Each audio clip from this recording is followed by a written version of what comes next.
Very good evening, friends. Meeting again in the session of Stuart Close philosophy, and we're discussing regarding the chapter the symptomatology. Most practical part of the symptomatology he has tried to explain in this specific chapter. We have learned many aspects, starting with what is symptom, what do you mean by subjective symptoms, the objective symptoms, then the totality of the symptoms. After totality, he has explained the importance of characteristics and keynotes in detail. And after completing that, he started explaining about the Bonning-Hussein's aspect of looking towards the totality of the symptoms and the concept of Bonning-Hussein, that is the grand generalization. So he started explaining about the Bonning-Hussein's therapeutic pocketbook because his Stuart Close was the student of Dr. P.P. Wells, and Dr. P.P. Wells was directly a student of Dr. Bonning-Hussein. And because of which, Dr. P.P. Wells has explained him thoroughly the aspect of Bonning-Hussein. And Bonning-Hussein's repertory is the only repertory which is based upon the grand generalization, the doctrine of grand generalization. So whatever is true for the part is true for whole human being. This is the concept.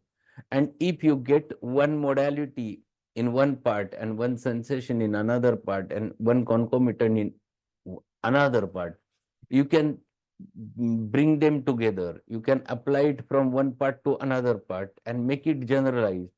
And this aspect is Bonning-Hussein's aspect.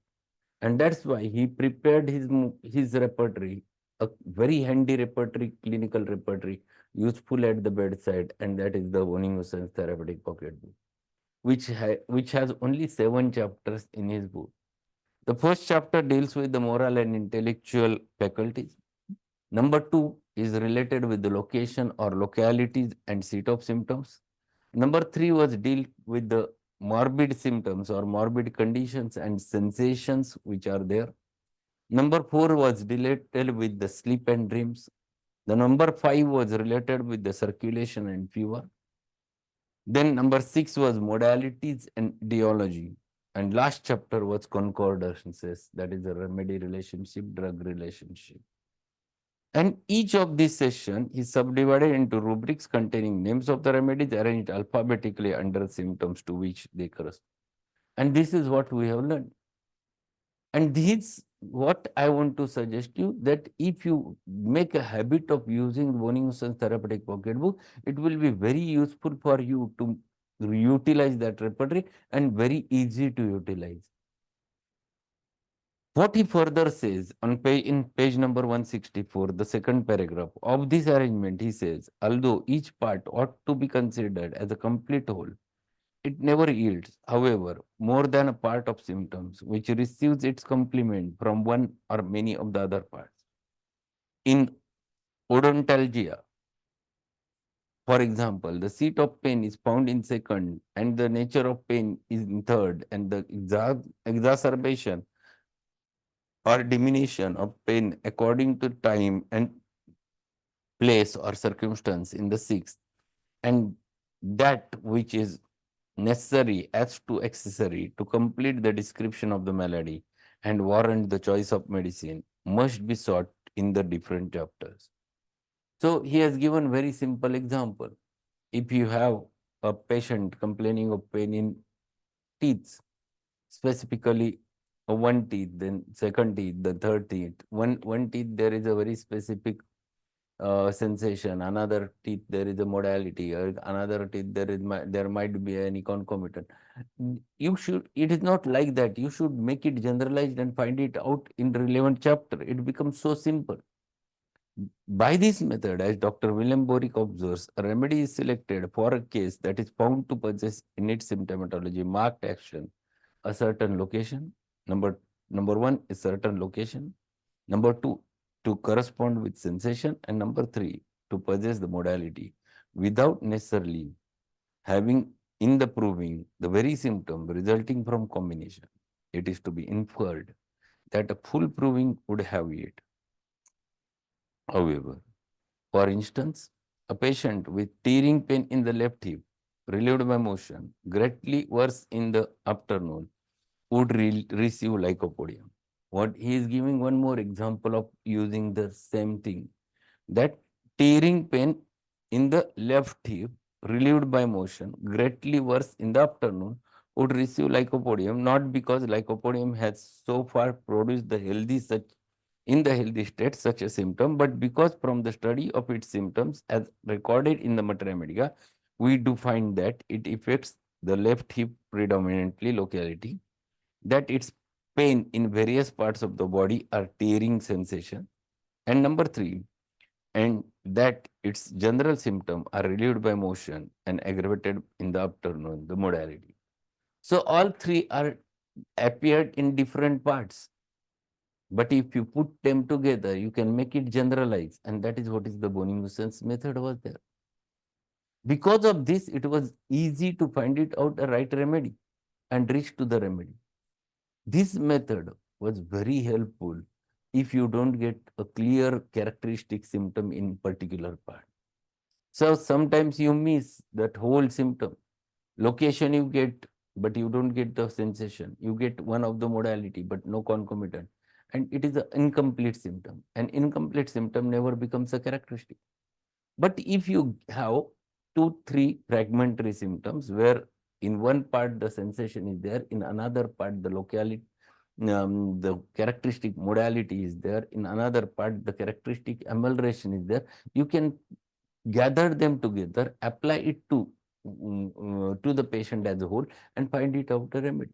And that's the unique thing which Boning-Hussein's have explained. And there is a big difference between his understanding about this grand generalization and Kane's aspect of characteristic symptoms. And there was a little bit controversies between them. One is saying that grand generalization gives you a exact identity. Kent was saying no, sometimes it misses. But whatever what Kent was telling was also truth, but it is not every time. On grand level or at the big level, grand generalization is always helpful. When you get very specific particular, then you can think about the Kent's method of characteristics. The experience of nearly a century has verified the truth of Boning-Hussein's idea and enabled us, in the use of his masterpiece, the therapeutic pocketbook, to overcome, to a great extent, the imperfections and limitations of our Materia Medica. So this is the book because of which it was possible to reach to the right remedy. Many limitations of the Materia Medica can be solved with the help of this Boning-Hussein's approach of grand generalization and Boning-Hussein's therapeutic pocketbook. So if you make it generalized, then it becomes rather simple to find it out the totality. In constructing the Materia Medica from the materials of the proving, all the symptoms of different provers of the same drug are collected under the name of drug. The second step is to distribute the symptoms thus collected under the names of various parts, organs, and functions of the body affected by that drug.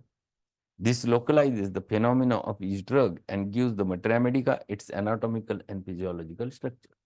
So he is explaining how to form the Materia Medica from the proving. This is the simple method. All the symptoms are collected. Then you have to categorize according to the anatomical schema. You have to put every symptom according to its location, and then you can make a whole study of Materia Medica, and you can make an anatomical and physiological structure of Materia Medica. This is what is called as making of a Materia Medica. When all symptoms have been collected and arranged in this form under the name of the medicine, it represents the sick man whose likeness may be met almost any day in the actual world. The drug symptoms are in fact disease. The drug symptoms are in fact disease symptoms artificially induced. In other words, they are symptoms of the drug disease. The significant thing is that drug diseases or poisonings accidentally or intentionally produced are similar to the natural diseases. So similar that it's sometimes difficult to distinguish them. A person poisoned to a certain degree by arsenic or camphor or veratrum album for example, presents an appearance to similar to one suffering from cholera, that anyone but an expert might be deceived. If this is so, if this is so strikingly true of the gross and the violent phenomena produced by poisoning, it is equally true of the milder, finer, and less obvious symptoms which results from proving the drugs in small and moderate doses. And what he's saying that when you prove the remedies, whatever the symptomatology comes out, that is to which we label by the name of artificial disease. This very many times it looks very similar to the natural disease, and that's why we can apply it on the human being. So many times the symptoms of cholera which are there in the patient are very mimicking in the remedies like camphor, like arsenic, like veratrol balm. And this similar symptomatology, if you are getting, that is the reason why it works and why the nature's law of cure works. So homeopathic proving, whether it is accidental poisoning or anything, whatever is there, that is more stronger action, primary action of the medicine. But when you give it in the milder doses, in the homeopathic doses, in the potentized form, and when you prove it, there will be a reaction from the individual, and that reaction is written down as a proving. And from that, we prepare our materia medica. So this is the method, and because of which we get and we can gather together whole things which happens to be there because of using that medicine in potentized form. So we have a ready-made provings of those drug substances, and because of which it becomes rather simple to apply the medicines on the law of similars. And to conclude the chapter, he says we must understand the language of materia medica. So last part of this chapter is language of the materia medica. The symptoms of homeopathic materia medica experienced by provers are expressed in plain and common terms. The language of everyday life is used, not the technical language of medical profession. For this reason, the homeopathic materia medica is enduring. It is not subject to the influence of the transitory theories of general medicine, and with its constantly changing terminology and bewildering array of newly invented names. So long as common language endures, the homeopathic materia medica will be eligible and useful to every person who can read and write. So how are our materia medica futures or symptomatology? Whatever is written in our materia medica is in the same language which the patient has expressed. And that's why we have a common language of the persons in the provings. If you open the aeschylus, you have one symptom, back and knees gives out. If you can open the books, Borix Materia Medica, and you can see that there is a word, back and knees gives out. The same is true, the same is written in Kali Carbonicum also. Kali Carb also, there is same sentence that back and knees gives out. What it means? It is a common language of the people. If the patient comes to you and they talks in the similar, Doctor Kambar par kamatun geli. That is very simple language the patient talks about. Similar symptomatology is expressed over there. And that's why it is rather simple to reach to the patient and reach to the remedy because it has been written in the same language. Is it there? Yes, it is there. Aeschylus, the same words are there. Back and knees gives out, or back and legs gives out. That is the thing. In Kali Kab, it is back and knees, legs gives out. There, it has been written over there. So this is the uniqueness of the homeopathic materia medica, where the symptoms are written in the very language as has been happened in the patient's own language. It is enduring also because it is a record of the facts of actual voluntary experience in a sphere and under conditions open and common to all men. In other words, the experiments of homeopathy are made by men upon men for men under the natural conditions which belong to the everyday life of all men. They are not necessarily conducted in elaborately equipped technical laboratories, nor by abusing poor dumb animals whose only language is to cry, who are often forced to give up their lives under the unspeakable torture to bolster up the theory and satisfy the curiosity of the some cold-blooded man of the science. See the words which he has used. What he is saying? When we prove the drugs, we prove it on healthy human beings. For what purpose we are proving? We are proving it for the purpose of men only. We are proving it for the human beings only. And the purpose of the utilization is also for human beings. Second important thing which you must know, we are not torturing the animals. Many times these animals may die during the process of proving in with the animals. We in homeopathy, we do not do that. We prove it in the healthy human being. There is no need of laboratory admission or laboratory thing. Patient, a person can prove it at his own place, at his own security, and that's why there is no question of such things happen. While knowledge gained by vivisection may be valuable to the surgeon, it is unnecessary for the physician. So whatever knowledge we get from the animal provings or allopathic proving is useful for the surgeon but not for the physician. The homeopathic way of determining the effects of drugs by giving small doses of single pure medicines to the intelligent healthy human being who can observe and describe their feelings is the only way to obtain reliable knowledge of medicines for use in healing the sick. And what he is saying? This is the only method because of which a intellectual human man can explain what has happened, what he felt, what are the different sensations happened, what are different modalities developed. Everything he can detail to the person who is conducting the proving, and because of which it becomes a rather simple task for the homeopath, for a person who is conducting proving to form the materia medica. So, and because of which all the subjective feelings we can gather together, and this is the right method of proving the drugs. It is safe to say that nothing of any real therapeutic value has ever been learned by experiment upon animals that could not have been learned better, more simply, and more humanly by harmless experiments upon human beings. While the knowledge gained in such experiments on human beings is equally valuable for use of treatments in the sick animal.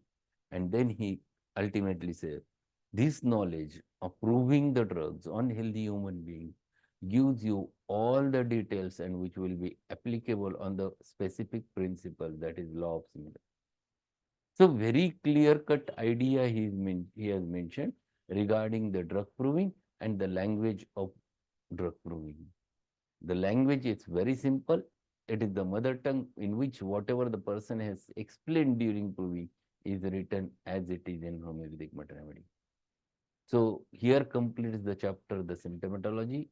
I think it is lecture number 11 we have finished. So there are 11 lectures on symptomatology chapter, but it's a practical and which gives you many things regarding understanding of the symptomatology. We'll conclude on this basis, and tomorrow we'll start with new chapter, the examination of the patient. Again, mm, again a very important chapter from clinical point of view. So be there tomorrow also.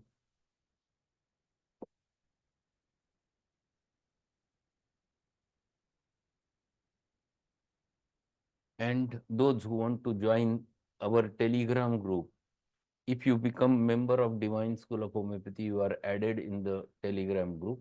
You have to transfer INR 500 to my number 9890168872 so that you can become member, and we used to add you in the Telegram group, the Divine School of Homeopathy.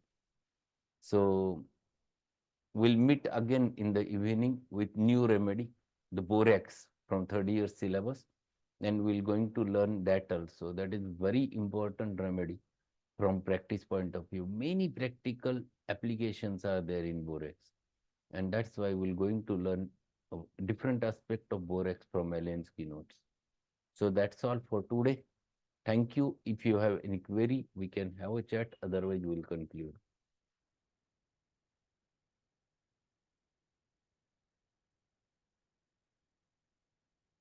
Okay.